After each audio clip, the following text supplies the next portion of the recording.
지난주에 우리가 쭉 읽었는데 오늘 53절부터 네, 읽도록 하겠습니다. 알겠습니다. 네, 53절부터. 자, 마가복음 14장 53절부터 한번 읽어보겠습니다. 네네네, 좋아요. 그들이 예수를 끌고 대제사장들에게로 가니 대제사장들과 장로들과 서기관들이 다 모이더라. 베드로가 예수를 멀찍이 따라 대제사장들의 집들 안까지 들어가서 아랫사람들과 함께 앉아 불을 쬐더라.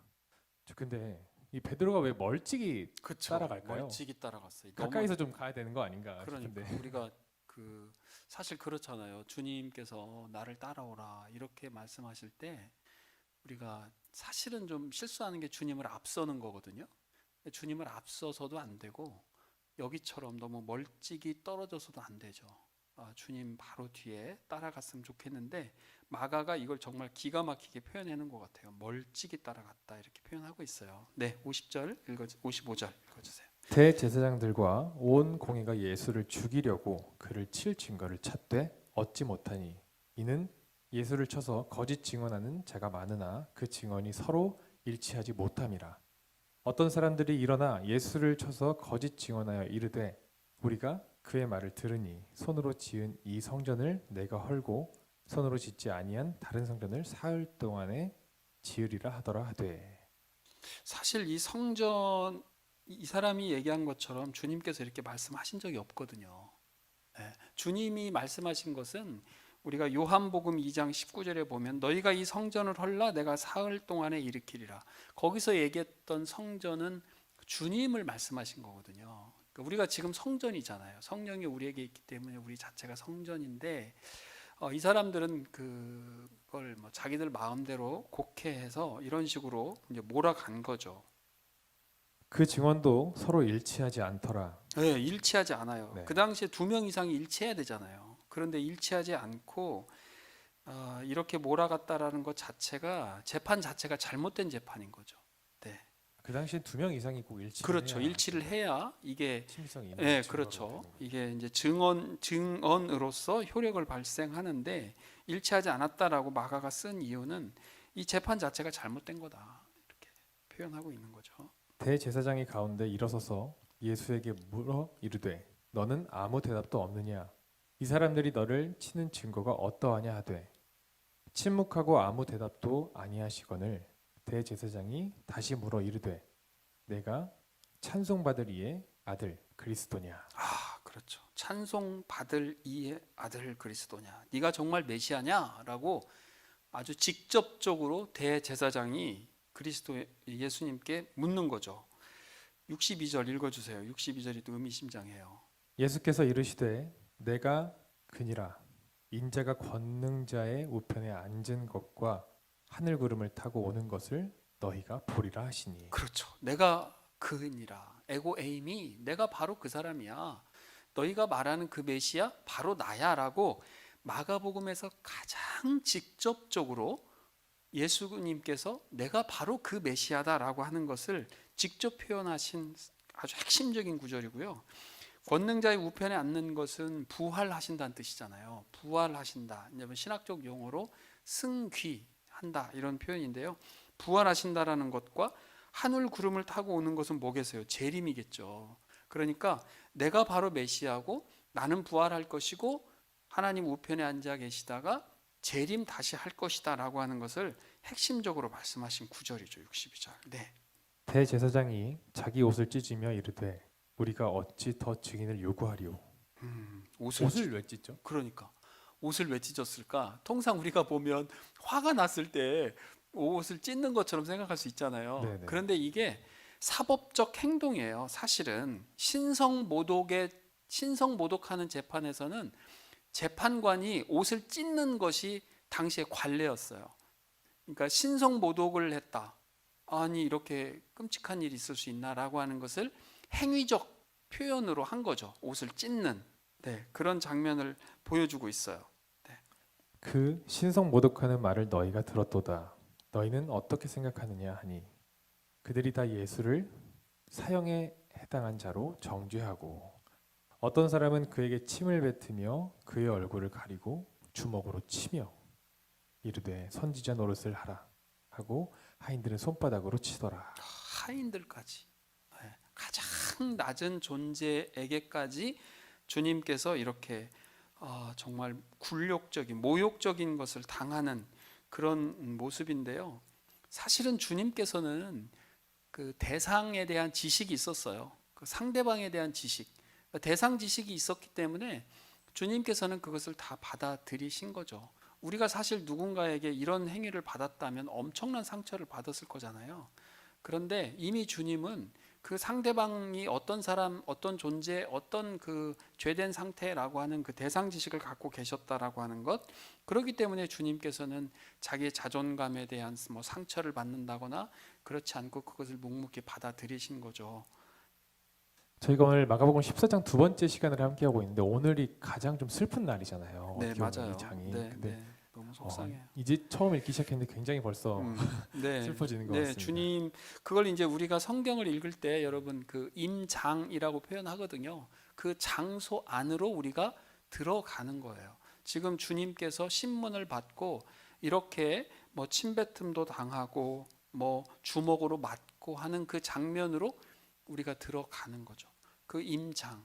그렇게 해야 정말 그 성경에 그 텍스트가 주는 그 안으로 컨텍스트라고도 표현하는데 그 안으로 우리가 들어가서 이 성경의 그 상황을 우리가 정말 이렇게 이해하기 쉽게 할 수 있는 거겠죠? 네. 베드로는 아랫뜰에 있더니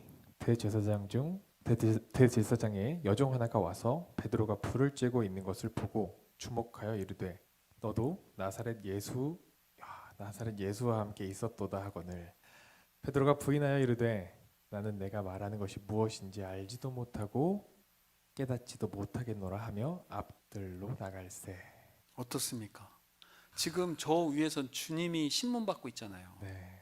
근데 이쪽에서는 지금 베드로도 어떻게 보면 신문을 받고 있는 거예요. 베드로에 대한 재판이 또 한쪽에서는 이루어지고 있다라고 하는 것을 이 마가는 정말 기가 막히게 잘 표현을 하고 있어요. 그런데 주님이 예언했던 것처럼 부인하는 거죠. 네. 읽다가 딱 저번에 이제 들었을 때 부인한다 이 말을 듣고 저도 모르게 읽다가 감탄 그렇죠. 한숨이 나왔던 것 같아요. 네네. 자, 69절입니다. 네. 자, 여종이 그를 보고 곁에서 있는 자들에게 다시 이르되 이 사람은 그 도당이라 하되 네. 또 부인하더라. 두 번 부인했죠. 조금 후에 곁에서 있는 사람들이 다시 베드로에게 말하되 너도 갈릴리 사람이니 참으로 그 도당이니라. 네, 그렇죠. 그러나 베드로가 저주하며 맹세하되 나는 너희가 말하는 이 사람을 알지 못하노라 하니. 네, 우리가 일반적으로 저주했다라고 하는 게 누구를 저주했을까 이렇게 생각할 수 있거든요. 주님에 대한 베드로의 부인은 있었지만 어떤 사람들이 이야기하는 것처럼 주님을 저주하면서까지 부인한 건 아니에요. 그래서 우리가 여기다가 하나 표시를 하면 베드로가 그들을 저주하며 맹세하되 그 하인들이죠. 당신들 이제 그 사람들에 대해서 이제 저주성인 그 용어를 사용하면서 얘기한 거죠. 나는 정말 이 사람 모른다라고 좀 강력하게 부인하는 거죠. 네, 72절. 닭이 곧 두 번째 울더라. 이에 베드로가 예수께서 자기에게 하신 말씀 곧 닭이 두 번 울기 전에 내가 세 번 나를 부인하리라 하심이 기억되어 그 일을 생각하고 울었더라. 그렇죠. 근데 저가 읽다 보니까 닭이 곧 두 번째 울더라라고 돼 있거든요. 근데 첫 맞아요. 번째는 언제 울었죠? 그러니까 역시 우리 학준 형제 대단해요. 분명히 두 번 운다라고 표현을 했는데 여기 지금 두 번째 울더라 이렇게 돼 있거든요. 사실은 68절에 보면 우리말 성경에는 번역되어 있지 않지만 마지막 부분이 이렇게 되어 있어요. 깨닫지도 못하겠노라 하며 앞들로 나갈새 어떤 사본에는 마침내 닭이 울더라 이런 게 있어요. 그러니까 그렇게 처음 부인했을 때 닭이 울었고 이제 72절에 마지막 세 번째 다 부인할 때 닭이 두 번째 울더라라고 표현하는 거죠. 그런데 사실은 72절이 정말 가슴 아픈 게 여기 울더라라는 게 두 번 나오잖아요. 닭이 울고 베드로도 울고 베드로가 어떤 마음이 들었을까요? 주님 생각하면서 울지 않았겠어요? 아, 내가 정말 이거밖에 안 되는구나. 내가 정말 주님께서 네가 나 부인할 거야라고 했을 때 큰 소리 치면서 자기는 나는 절대 부인하지 않겠다 이렇게 얘기했는데 결국은 부인하고 있는 자신의 모습을 보면서 주님께서 그렇게 하신 말씀이 생각나서 울었더라라고 하는데요. 사실은 저도 이 부분을 보면서 마음이 좀 아팠는데 이게 어떻게 우는 모습이냐면요. 원어상으로 보면 무너지듯 울었더라예요. 그러니까 우리가 우는 것도 여러 종류잖아요. 뭐 그냥 흐느낄 수도 있고 아니면 좀뭐 통곡하듯 울을 수도 있는데 이 베드로가 울었던 울음은 바닥에 정말 무너지듯 우는 모습인 거죠. 그러니까 바닥이 돌이었거든요. 베드로도 돌이잖아요. 베드로라는 뜻이 돌인 반석인데 사실은 돌덩어리라는 뜻이거든요. 그러니까 돌인 베드로가 돌인 바닥으로 무너지면서 주님을 생각하면서 우는 거죠. 그래서 이 72절은 되게 우리를 돌아보게 해요. 사실은 우리도 주님을 정말 얼마나 많이 부인하고 결정적인 순간에 회피하고 그런 모습을 보일 수도 있는데 그런 모습을 참 생각하면서 우리가 다시금 주님의 가르침에 좀 더 가깝게 갔으면 좋겠다. 그런 마음이 좀 드는 것 같아요. 자, 이제 14장이 이렇게 끝났고요. 15장 이어서 계속 가겠습니다. 새벽에 대제사장들이 즉시 장로들과 서기관들 곧 온 공회와 더불어 의논하고 예수를 결박하여 끌고 가서 빌라도에게 넘겨주니 빌라도가 묻되 내가 유대인의 왕이냐 예수께서 대답하여 이르시되 내 말이 옳도다 하시매. 네, 네가 유대인의 왕이야? 라고 묻는 거예요. 죄목이죠. 끌려왔어요. 그러니까 대제사장들이 주님을 지금 총독 빌라도에게 넘겨버렸어요. 자기들이 죽일 수 없으니까 넘겨서 왔는데 빌라도가 죄목을 묻죠. 네가 유대인의 왕이야? 라고 지금 묻는 장면이에요. 네, 3절 계속 읽어주세요. 대제사장들이 여러 가지 고발하는지라 빌라도가 또 물어 이르되 아무 대답도 없느냐 그들이 얼마나 많은 것으로 너를 고발하는가 보라 하되 예수께서 다시 아무 말씀으로도 대답하지 아니하시니 빌라도가 놀랍게 여기더라. 자기 변호 안 하세요. 주님께서 내가 그다라고 당당하게 말씀하실 부분은 하시지만 이런 부분에 있어서는 뭐 소소하게 본인을 변호하지 않으시는 모습이죠. 네, 6절, 7절. 네. 명절이 되면 백성들이 요구하는 대로 죄수 한 사람을 놓아주는 전례가 있더니 네, 관습이죠. 밀란을 꿈꾸고 그 밀란 중에 살인하고 체포된 자 중에 바라바라 하는 자가 있는지라. 네, 여기 이름이 바라바예요. 바라바인데 NIV 성경을 갖고 계신 분은 아시겠지만 이 사람 이름이 나와요. 예수 바라바예요. 예수 바라바. 그러니까 진짜 예수님과 예수 바라바가 같이 잡혔는데 명절이 되면 한 사람을 풀어주는 관례가 있으니까 누구를 풀어주면 좋겠는가라고 이야기하고 있는 거죠. 그런데 그 중에 잡혀온 사람 중에 예수 바라바라는 사람이 있는 거예요. 지금 두 사람이 있는 거죠. 자, 8절부터 읽어주세요. 무리가 나아가서 전례대로 하여 주기를 요구한대 빌라도가 대답하여 이르되 너희는 내가 유대인의 왕을 너에게 놓아주기를 원하느냐 하니 이는 그가 대제사장들이 시기로 예수를 넘겨준 줄 알미러라. 그러나 대제사장들이 무리를 충동하여 도리어 바라바를 놓아달라 하게 하니 빌라도가 또 대답하여 이르되 그러면 너희가 유대인의 왕이라 하는 일을 내가 어떻게 하랴. 그들이 다시 소리 지르되 그를 십자가에 못 박게 하소서. 십자가에 못 박는다라는 이 워딩, 이 텍스트가 처음 등장하는 구절이 여기에요. 십자가에 못 박아라. 너무 잔인하죠? 네, 14절. 빌라도가 이르되 어찌미냐 무슨 악한 일을 하였느냐 하니 더욱 소리 지르되 십자가에 못 박게 하소서 하는지라. 빌라도가 무리에게 만족을 주고자 하여 바라바는 놓아주고 예수는 채찍질하고 십자가에 못 박히게 넘겨주니라. 정말 가슴 아프죠. 빌라도는 정치인이에요. 그러니까 다른 사람들이 좋아하는 거, 많은 사람들이 만족해하는 그런 결정을 한 거죠. 아니, 죄가 있어야 십자가에 못 박는 건데 죄로 인함이 아니고 만족을 주려고 바라바는 도와주고 예수님은 채찍질하고 십자가에 못 박히게 넘겨주었다. 이렇게 죽도록 넘겨주는 거거든요. 그래서 채찍질이라고 하는 것은 알다시피 그 채찍 안에 뼈 조각, 쇠 조각 이런 것들이 들어가 있어서 그걸 가지고 사람의 맨살을 쳐서 이게 휘 감겨서 채찍을 다시 뜯어내면 살점이 뚝뚝 떨어져 나오는 그런 채찍질을 말하는 건데, 십자가에 못 박히게 하기 전에 정말 사람이 감당해 낼 수 없는 엄청난 신체적 정신적 고통을 주어서 거의 정말 정신을 거의 차리지 못하는 정도로 만들어 놓고 정말 인위적으로 가학적으로 그렇게 만드는 거죠. 그리고 십자가에 못 박는 과정으로 연결되는 첫 시도가 이 채찍질입니다. 네. 그렇게 이제 정신을 못 차리게 하고도 이제 희롱도가 하잖아요. 그렇죠. 그 다음에서 네. 이제 볼 수 있는데 정말, 16절입니다. 네.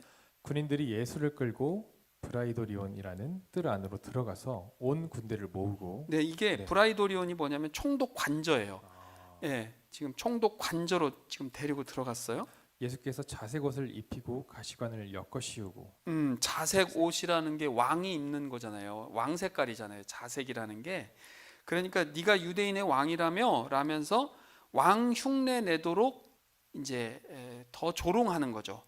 자색 옷을 입히고 가시관이 뭐예요? 왕관을 패러디한 거잖아요.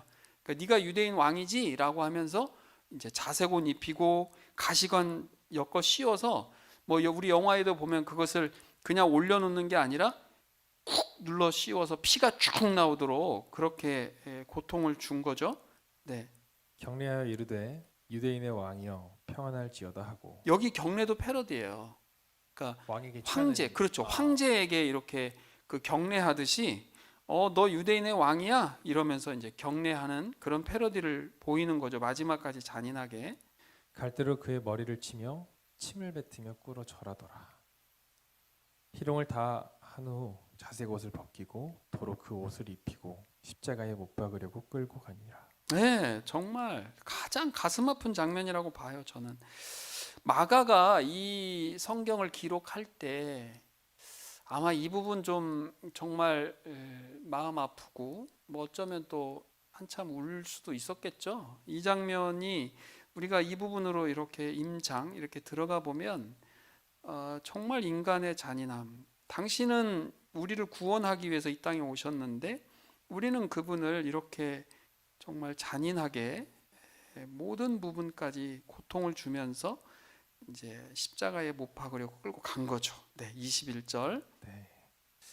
마침 알렉산더와 루포의 아버지인 구레네 사람 시몬이 시골로부터 와서 지나가는데 그들이 그를 억지로 같이 가게 하여 예수의 십자가를 지우고 근데 이 마가복음에 네. 알렉산더, 루포 이런 이름이 나와요. 사실은 성경에 이렇게 이름이 나온다는 얘기는 성경 독자들이 알고 있다는 뜻이거든요. 사실은 여기 마찬가지로 제가 처음에 마가복음 시작할 때 이 마가복음이라고 하는 것이 로마에 있는 독자들에게 이 편지를 이 성경을 써서 보내준 건데 로마서 16장 13절에 보면 루포라는 이름이 나와요.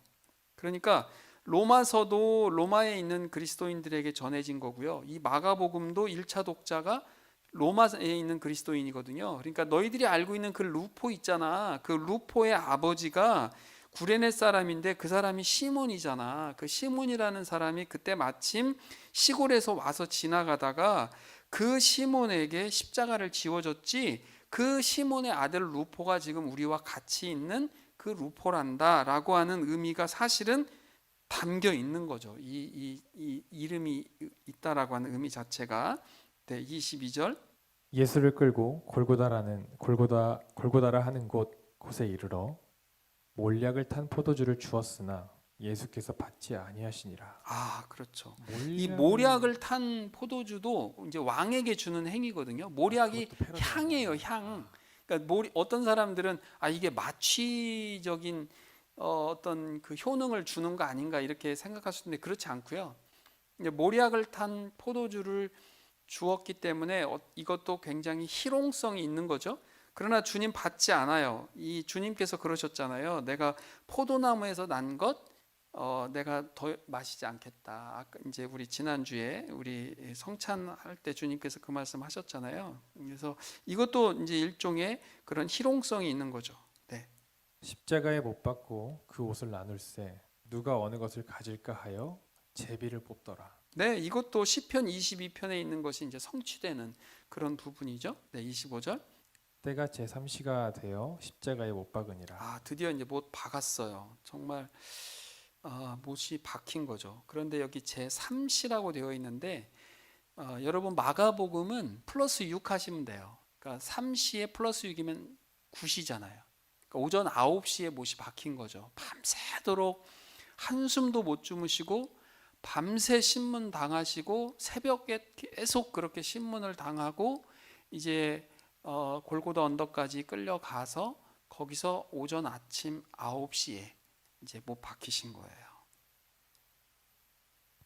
26절입니다. 네.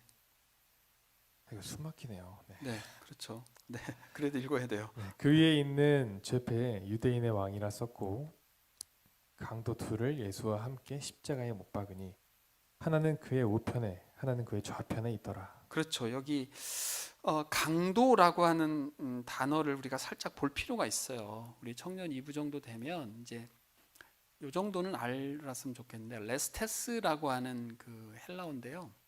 우리가 생각하는 이제 강도 일반적인 뭐 칼 들고 막 뭐 뺏고 막 이런 그런 강도라고 하는 표현보다는 이 레스테스라고 하는 단어가 주는 의미가 어떤 유대의 해방을 위해서 약간 폭력적으로 시위하고 그렇게 했던 어떤 어떻게 보면 유대주의자죠. 그 중에서 이제 어떻게 보면 좀 굉장히 좀 지도자급 뭐 이런 사람들로 보여지고 요세푸스라고 하는 역사가가 쓴 것에 의하면 그렇게 표현이 되어 있어요. 그러니까 우리가 얘기하는 것처럼 뭐 이렇게 칼 들고 하는 그런 강도가 아니라 레스테스라고 하는 사람 둘이 예수님과 함께 십자가에 못 박혔다 이렇게 보면 되는 거죠. 네, 27절을 이어서 28절을 넘어가는데 28절에는 없음이라고 되어 맞아요. 있거든요. 그 네, 이 이유가 혹시 마가복음에 없음이 있죠. 네. 앞에도 마가복음에 전체 13번 이제 없음이 나오는데 이게 이제 약간 이해를 해야 되는 게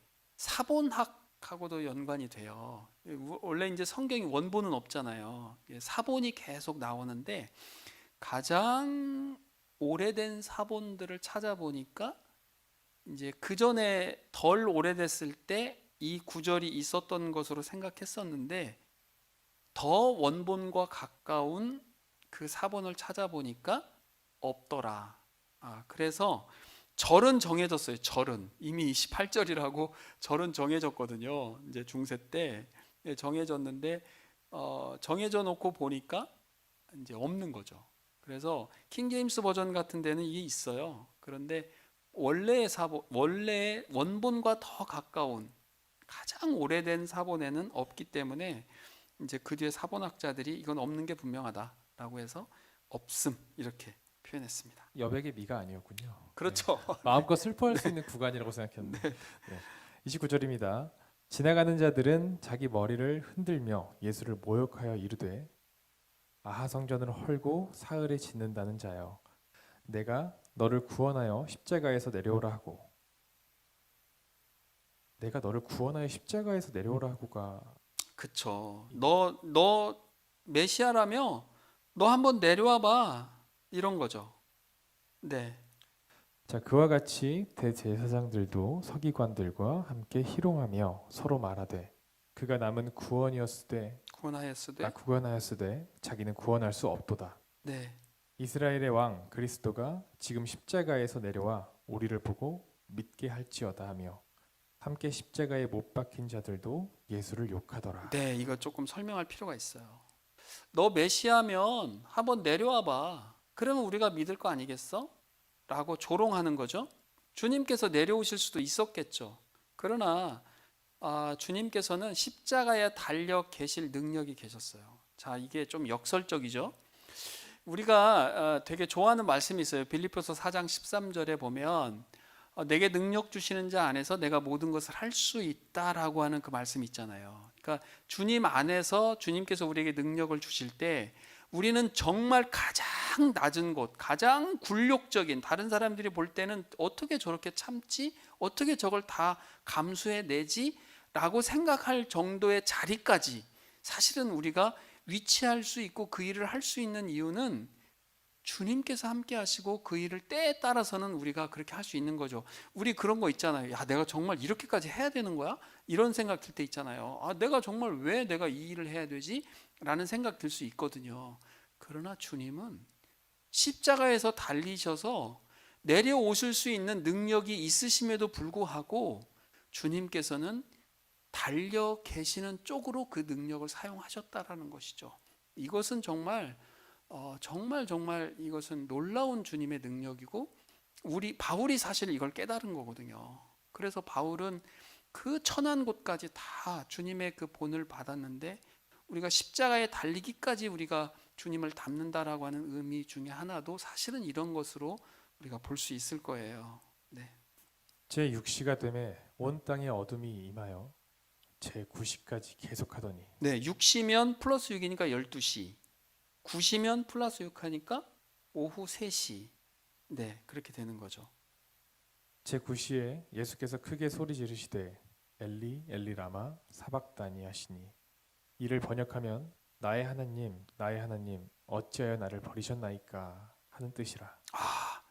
주님은 신성도 갖고 계셨고 인성도 갖고 계셨잖아요. 주님께서 너무너무 하나님과의 교제가 일시적으로 그렇게 중단될 수밖에 없는 그 가슴 아픔을 표현했어요. 이게 시편 22편에 있는 1절 말씀을 그대로 말씀하신 건데요. 예수님께서는 십자가상에서 7개의 말씀을 하셨잖아요. 그 중에서 엘리 엘리 라마 사박다니라고 하는 이 말씀을 지금 마가가 기록하고 있는 거예요. 우리도 많이 어떤 때 주님 왜 저를 버리셨나요? 주님 왜 저를 그냥 놔두셨나요? 주님 왜 저를 모른 척 하시나요? 라고 우리가 표현하는데 사실은 주님도 우리의 그 마음을 이미 다 경험하셨던 분이거든요. 그래서 더 우리에게 위로자가 되시는 거죠. 네, 35절. 곁에 섰던 자 중 어떤 이들이 듣고 이르되 보라 엘리야를 부른다 하고 한 사람이 달려가서 해면에 신포도주를 적시어 갈대에 깨어 마시게 하고 이르되 가만 두라 엘리야가 와서 그를 내려주나 보자 하더니라. 네, 해면 이제 우리 스펀지로 생각하면 돼요. 신포도주, 이제 포도 식초 같은 거 그런 걸 찍어서 이렇게 한 것 같아요. 네, 37절. 예수께서 큰 소리를 지르시고 숨지시니라. 네, 그냥 딱 한 줄이에요. 예수님께서 큰 소리로 우리가 다른 복음 알죠? 다 이루었다 이렇게 말씀하셨는데 큰 소리 지르시고 숨을 거두신 거죠. 네, 38절. 이에 성소 휘장이 위로부터 아래까지 찢어져 둘이 되니라. 여기도요. 성소 휘장이라고 표현되어 있지만 커튼이라고 보기에는 너무 두꺼운 벽이에요. 사실은 이게 성소와 지성소 사이를 중간에 가로막았는데 두께만 10cm거든요. 그러니까 두께 10cm가 어떻게 찢어지겠어요. 그리고 이게 18m, 9m짜리인데요.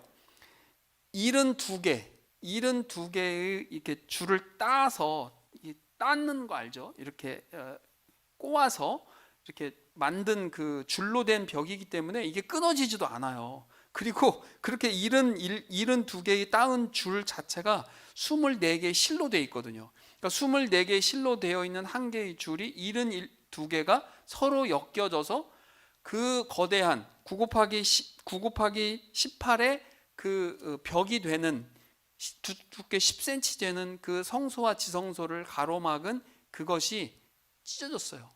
그것도 아래에서부터 찢어지는 게 정상인데 위에서부터 찢어졌단 말이에요. 그리고 이 찢어졌다라고 하는 이 단어 자체가 헬라어로 스키조라는 단어인데 이게 마가복음 1장 10절 11절에 보면 하늘이 열리고라는 부분이 나와요. 하늘이 열리고 하나님께서 그 세례받는 그 장면에서 내가 사랑하는 아들이고 기뻐하는 자다라고 표현하는 그 하늘이 열린다라고 하는 스키조하고 동일한 내용이에요.